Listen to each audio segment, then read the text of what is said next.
All right, good morning. This is a vlog. I'm going to be discussing the Dark Tower series.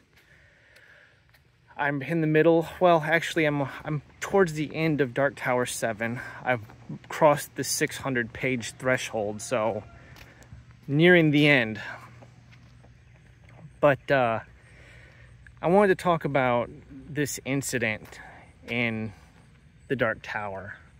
So there will be spoilers if you have not read The Dark Tower by Stephen King. If you haven't read the previous books, I'm going to be spoiling major parts of that. But the reason why I'm doing this is because of how it relates to the metafiction. You know, Stephen King. Okay, so here, you've been warned. Stephen King's inserting himself into the novels. And an incident in Dark Tower 7 that he writes a real life incident and makes it a major plot point. So here we go. I will link in video below. I did post this originally, but I took it down because I said, you know, this is probably going to spoil. I could accidentally spoil this book for people, so I'm going to remove this because I don't want to do that. Because even though I hate these books, I don't want to spoil these books for other people. So I removed it, but I'll link that article in the description box, or that video in the description box, so you can watch it. It talks about the June 19th, 1999 real life accident where Stephen King was struck by a 1985 Dodge minivan, blue Dodge minivan, driven by a man named Bryan Smith. Now, Bryan Smith was, from all accounts, addicted to painkillers.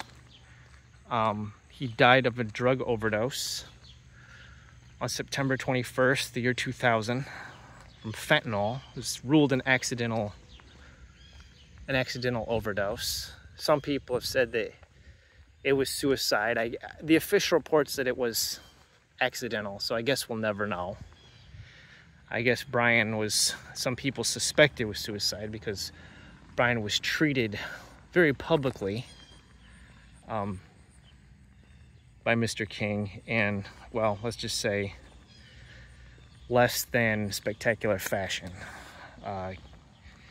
Some people even think that King abused his status as a celebrity to really harass this guy. I don't know the truth of the situation, but I've done a little bit of digging into it because I found it both strange, disturbing, and fascinating simultaneously, because it's very bizarre, this whole thing. King was walking on the edge of the road, was struck by this car. The guy says that his dog was digging in the cooler, distracted him, and he swerved, went on to the berm, and struck Stephen King. Stephen King was in the hospital for 3 weeks, undergone 5 surgeries, and ended up on painkillers. There's several videos that you can find online from this time. I posted one of them on the community tab. I guess I'll link that below as well. An interview he had with Brian Gumble. But it's this whole insertion of this event into the Dark Tower. So in the Dark Tower 6, Stephen King writes himself into the novel as a character. Roland and Eddie visit him in 1977, where they learn that Stephen King is channeling the story from God. That he's not actually coming up with the story. He's merely receiving it and channeling it. So the story, think about this for a minute. God is the one giving Stephen King the story. He's just writing it down. Yeah, the implications of that are, well, let's just say they're bizarre. Comes even bigger plot point, because at the end of book 6, we get this weird afterword portion where the fictional Stephen King that Stephen King has written into the book is going over diary or journal entries, documenting key incidents, communications with his publishers, his editors, the success of his books, writing The Dark Tower, stopping writing The Dark Tower. And it ends, the book ends with Stephen King dying as a result of being struck by this car on June 19th, 1999. This would really be the reason why Stephen King is obsessed with the number 19 in these later books. So all these characters are agonizing over the number 19 and wondering about its significance. And you can't go more than a couple of paragraphs without somebody saying 19. The letters, this guy's got this many letters in his name, it adds up to 19. These numbers add up to 19. 19 this and 19 that, to the point where it's really annoying. Well, this would be the reason why, the obsession with 19. Stephen King makes himself in the novel, in the story, as he's the center of the Dark Tower universe. He lives in the key world, okay? So the key world is the only world where Stephen King exists. So if he dies, then all the worlds in the multiverse will not exist. And the key world doesn't exist. So the implications of this is that the world that we're living in only exists because of Stephen King. Oh, so Stephen King has made himself in the novel. Essentially, he's the Logos, right? In the beginning was the Word. Well, Stephen King is now the Logos. All things are made by him, and without him, nothing was made that is made. I mean, come on, dude. This is the height of egotism. And to have Bryan Smith kill him in the book, it becomes a point where the characters have to save Stephen King from being killed. In other words, nothing will exist because Stephen King is the guardian animal, I guess, of the Gan beam, the beam of Gan. So Gan is the god force of the Dark Tower universe. Oh boy. But getting back to oh man, I'm cracking up. Getting back to the Bryan Smith thing. So he puts this in a chapter of the book where Bryan Smith hits him. And a character, again, spoilers, a major character is killed rather than King. Be Jake. Jake dies, okay?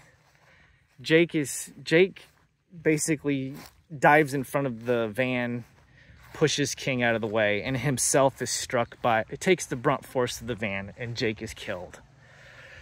So, yeah, Bryan Smith kills a kid in the novel, which is immortalized on the page, okay? So the thing about Bryan Smith is, like I said, he died on September 21st, 2000 of a drug overdose. Stephen King publishes this book on September 21st, 2004. September 21st is King's birthday. So you'd think, and the guy dying on his birthday is weird enough, but to have this published 4 years later, Stephen King wasn't satiated in his anger. He immortalizes Bryan Smith as a moron in his novel. Guy's been dead for 4 years. He's got this guy he's portrayed as an idiot. Instead of saying Mars bars, he says Mars's bars. The passages take pot shots at his intelligence. It's just really, I just find it disgusting, quite frankly. And Stephen King bought that van, I think I might have already said this, for $1,500 from Bryan, so that he told the Chicago Tribune so that he could destroy it with a sledgehammer. It's just weird. The whole thing is weird. All of this is weird. And I find it distasteful. So there's this whole thing about having respect for the dead. You know, regardless of Bryan as a human being, what he did was an accident. Was he negligent? Was he irresponsible? Yes. But he didn't do it on purpose. There was no malicious intent. He didn't try to kill Stephen King. It was an accident. But Stephen King's rage reminds me very much of the rage of Achilles in the Iliad, where Achilles' friend Patroclus was killed by Hector. And at that point, Achilles became enraged, decides to don his armor, go on the battlefield, and slay Hector. And after he kills Hector, he disrespects Hector's corpse, ties it to the back of his chariot, and drags it around the city. Because his rage is not satiated. And this displeases the gods on Olympus very much.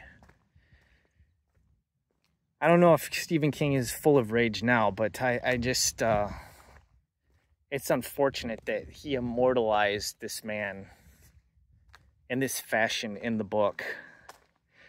As a result of that, this will probably be the last Stephen King novel that I ever read, because I find the whole incident really off-putting.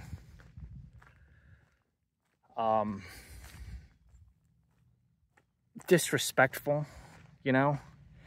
I don't have a problem with putting the incident or writing the incident into the novel, but there's no need to belittle this guy and make him appear as horribly as he's depicted in the book, regardless of whether it's true or not. The man's not here to defend himself. And if he wasn't dead, you know, I wonder if he could have had a lawsuit against King, because it's clear that this is him. And when we put in those disclaimers on books and movies, that there's, you know, they say that any similarity is truly coincidental, and this is fictionalized, like that disclaimer. Well, in this case, the person's real. Bryan Smith was a real person. And it's clear that he's insulting a dead man. So there you go. I guess that concludes my vlog, because that's what this is. I'll have a final review for the Dark Tower once I finish it, which will be probably in a couple of days. I mean, I really just want to get it done so I don't have to deal with it anymore. But anyways, like I said, those links will be below in the description box. This is something I've heard nobody else talk about in their reviews for Stephen King's Dark Tower series.